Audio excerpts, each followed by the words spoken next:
Hey, what's up?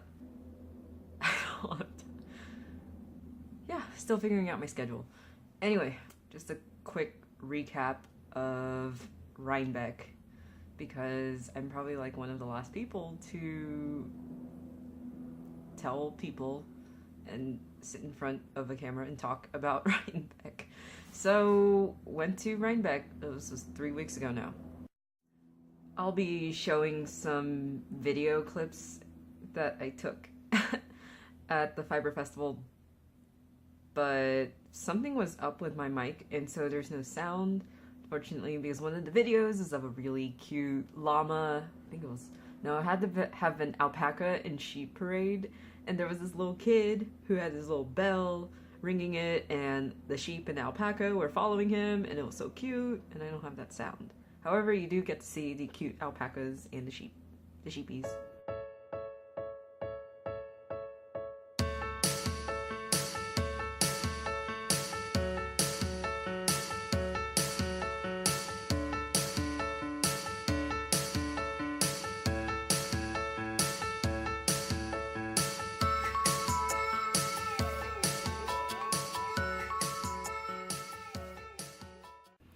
So I went with my knitting group. We drove up from North Jersey around like 7 in the morning. It only took us about an hour and a half to get there. So not bad of a drive at all. So when we got there, kind of set our meeting plans. We were going to meet up for food around noon. I got there, I could smell all of that awesome food. So we split up. I went around the marketplace, and actually when I was in line getting some yarn, I was right in front of Debbie and Amy from the Periscoping Sisters. I was like picking yarn out, and I'm sure I was really awkward about it. I turned around and asked them, so because I heard them like addressing each other as Debbie and Amy, and like that pair of names is really familiar. It's really familiar. And then I turned around and asked them, "Are you guys the Periscoping Sisters?" And then they're like, "Yes." And then I'm like, "Oh my god!" I freaked out. I was like, in a good way. And they of course handled it really well, and they both gave me a huge hug. And they were wearing cute unicorn like headbands there with, I think, the rest of their knitting group. So yeah, that was really cool. We were at the Primrose Yarns stand, and I'll show that yarn later. And then on the way out, I actually didn't really buy much. I wandered around the marketplace just kind of overwhelmed at everything that was there. And I'm sure my eyelids were, I can't remember now. I'm sure my eyelids were sore from the lack of blinking, and just me going like the entire time I was there. And while I was in line for food, I got like a cheesesteak. It was really good. A garlic cheesesteak. That's where it's at. I passed one of the food stands, and I saw that Eric of the 6+ Twine podcast and Jacqueline of the Brooklyn Knitfolk podcast were there, and I again fangirled and went up to them and be like, "Hi, I know you don't know me, hi." And everyone's way too nice. I know I'm an awkward blob. So after lunch, I kind of split up again. I was really just wandering around all day, and I bumped into Helen and Mary Beth at the of the Crafty Toads podcast. It turns out, well, we're both from Jersey, and they actually had driven up from the same town that I drove up with my knitting group with, because they were So we had the same travel time. We actually headed out at similar times, and fun fact. So on the way out, I noticed that their van was like 2 spots down from our carpool van. So that was really cool.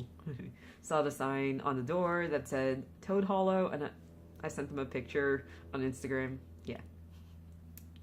And then I did end up eventually meandering back to the marketplace after I had petted some sheep, and I have some video of that.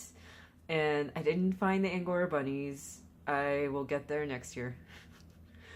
And so after that, I was like just really, really anticipating the podcaster meetup, because when I introduced myself to Debbie and Amy, I was like, hey, I have a podcast too. And they're like, oh my god, you should come to the podcaster meetup. So I'm like, oh, I'm like a no name there. I'm just gonna come and meet my heroes, sure. And then Eric also mentioned it, so I'm like, okay, fine. This place sounds pretty awesome. I'm nervous. I was incredibly nervous. It starts. I was waiting on the hill. Everyone says like, oh, it's the hill. I kind of just wandered around. I couldn't get the nerve up to ask people where exactly the hill was. So I wandered around, and I actually walked past the hill first, and that's where some sheepdog demonstrations were. And I marveled at how cute the sheepdogs were first, and then I'm like, wait, so that was a pretty good hill. And I think the Ravelry meetup was going on there before the podcaster meetup, so I was just asking people, like, is this the hill? There are a lot of people here. Yes, okay. So I was just hanging around, and then people started trickling in, and I met a lot of people. Some people brought swag and stuff. I'm just like, hi, I'm here, stealth run. I got this really cool stitch marker from Barbara of the Flame and Fiber podcast. So that's a brand new podcast. I need to check her out. So thanks, Barbara. Hi, if you're watching this. And actually, when I saw when I ran into Helen and Mary Beth, actually we were in front of the Gale's art booth. I was looking at the sock blanks. I'm like, oh, I like these, but none of them really spoke to me. I wanted one of the double knit ones, but it was later in the day, so she had sold out of a lot of them, and there wasn't much selection left, and none of them were really. I wasn't really super into a lot of them. My buying philosophy as I was going to Rhinebeck was like, if I don't really love it, I'm not going to get it, or like if this isn't for a project I have planned, I'm not getting it. And I really ended up not getting a lot, and I stayed well within my budget. So, go Chanel.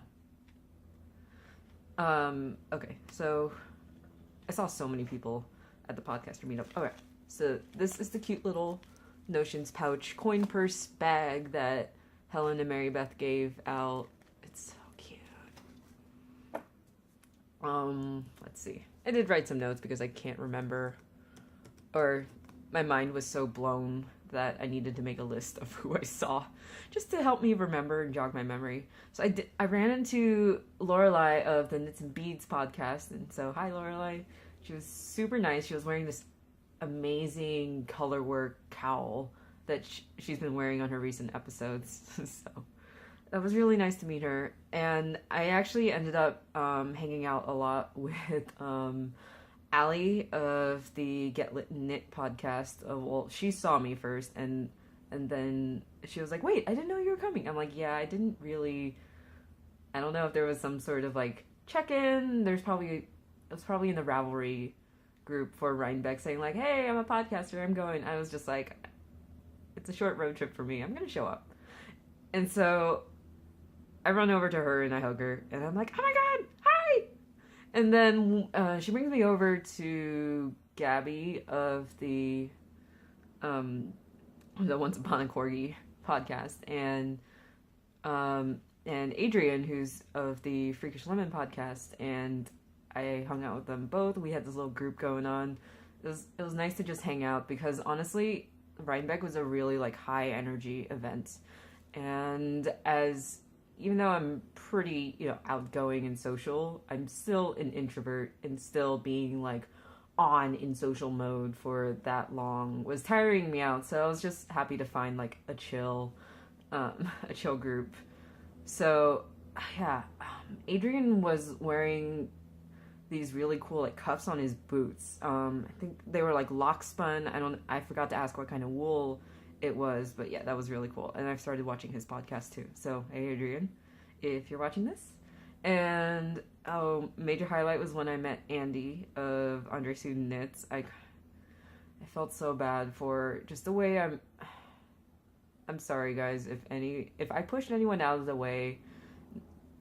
I was super hyper and excited, and if anyone heard about the Piper Nell podcast from Rhinebeck and thought they would get that Chanel, that's not me. I was just incredibly hyper and maybe high on yarn fumes and high on, wool fumes and lanolin fumes.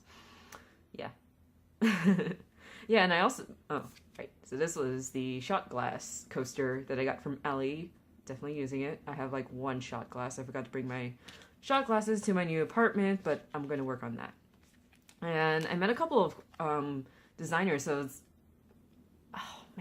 so Rhinebeck was the like first place I've ever been where you walk around and I'm just kind of like, you can go up to someone and be like, oh my god, I love that pattern on your shawl, like what is it? Or if you do know the pattern, there was one woman who was wearing a Linlin shawl, which I had just made, and I'm like, oh my god, I love what you did with the pattern. It's Linlin, right? And she was like, yeah. She had done the third section in this really contrasting color, and I'm like, wait, that's a great idea. So I loved getting all that inspiration. I remember I kind of went up and, well, I asked her, but I was just kind of like caressing her houndstooth stranded shawl. That was amazing. I don't know if there's a pattern for it. Anyway, so I met Simone of Owl Cat Designs and got this little card from her, and it was like seeing all of those patterns on Ravelry in real life, and then she also had the sample that is in this picture with her. So that was just surreal. Everything was just surreal. I'm like, wow, yeah, you guys are real people, not just on the internet in my screen or something. So yeah. So I've been kind of talking about the podcaster swag and designer swag that I've been getting. I heard about this really cool video project that's called Community, and they're making a documentary in Portland, Oregon on just the knitting community in that city. So I'm going to be keeping tabs on that project, and I would encourage you to look them up on social media. So for those of you who aren't reading the screen, the Instagram is Community. So you spell community COMMU, but you added K in, so COMMUKNITY. And yeah, I'm really going to be keeping up with that video project. That sounds really cool.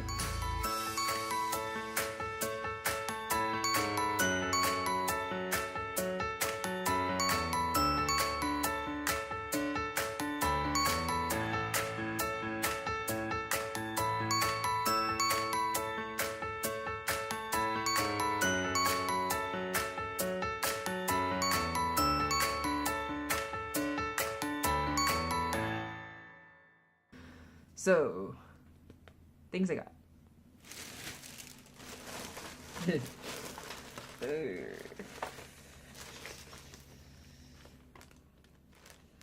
Rustling's done. So as I mentioned before, I was at the Primrose Yarn Co. Sorry, I think I said Primrose Fiber Co. Company earlier. The Primrose Yarn Company. I was at their booth. It really caught my eye. There were a lot of indie dyed yarns, and I feel like my eyes were just so overloaded, but they just caught my eye somehow. I think it was a combination of their setup. They had a variety of like different weights of yarns, but also they had a couple kits, and it was just very accessible to shop. So as a first time Fiber Festival goer with not a very trained eye, I guess they're doing something right. So thanks, Kelsey. So I got these two skeins. These are both the Cosmic Helix base, which is a 2-ply fingering superwash merino, It's about 425 yards to 115 grams, so pretty fat skeins.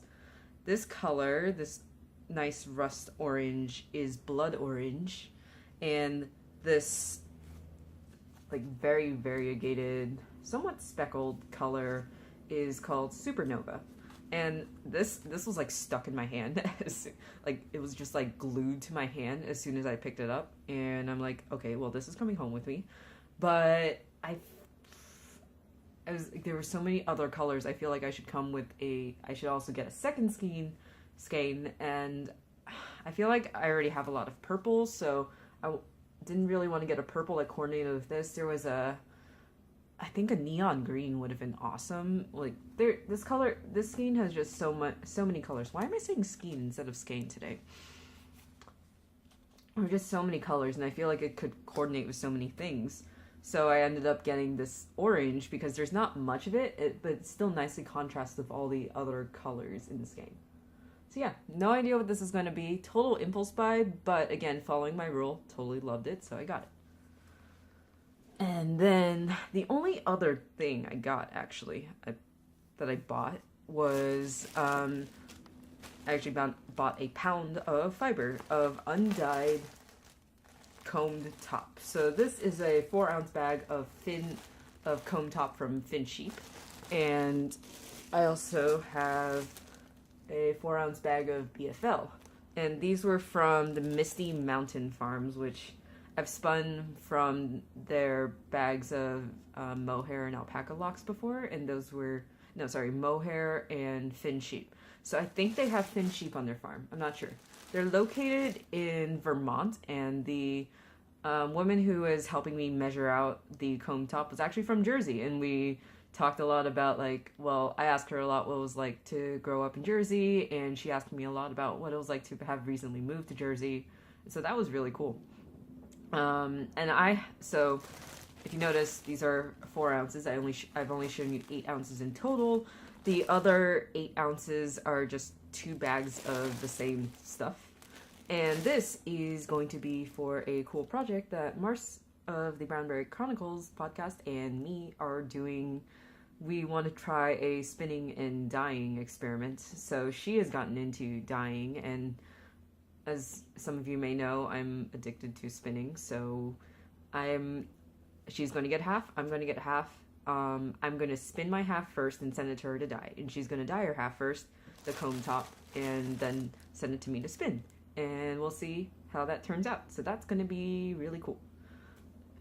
I would have gotten one more thing. Hold on, let me get something. I would have gotten one more thing, but that would have sent me totally over my budget. I spent a long time at the booth for Golding spindles and spinning wheels. Beautiful. And way out of my budget. I picked up a spindle. I was trying it out. This is what I spun from it. So it was probably from an art bat. All sorts of different colors and fibers. There's some sparkle in here, some parts are definitely hairier, but as I just spun that little bit they had as a sample. I was really, really tempted to get that very expensive spindle, but yeah, Golding spindles. The spindle was rim weighted, so I don't know how many. As a physics person, I was like, oh my god, yeah, that's a great idea. So if you have something that spins, something that kind of a quantity that describes how much it could spin or how long it could spin, and in a spindle's case you want it to spin for a long time. It's called moment of inertia. It depends on the shape of the shape of the object that is rotating and how that mass is distributed. And so if you're rotating most drop spindles, you could think of it as a solid uniform disc. So the mass is about uniformly distributed through from the center to the outside. But the more weight you have towards the outside and less towards the inside, and it's the same compared to a solid uniform disc of the same mass, that is going to spin for a longer period of time than the uniform disc. And that's what the rim weighted. They have a metal ring that weights the spindle at the rim that made it spin so beautifully. And the spindle was beautiful because it was like a metal inlay tree of life, and oh, I wanted to get it so bad, but I'm like, this would not be a good choice. So I'm just gonna dream of golding spindles. Maybe a wheel one day. The wheels were also really pretty, but I still need to work on getting my first wheel, so that's a different issue for a different day. So yeah, that was my Rhinebeck journey. Hope you liked my ranting, fangirling, giddiness, and the videos that are sprinkled throughout. So again, apologies to anyone who was freaked out by my hyperness at the Fiber Festival. It was an amazing time, and I hope to really make it up there every year since I'm like an hour and a half away. So yeah,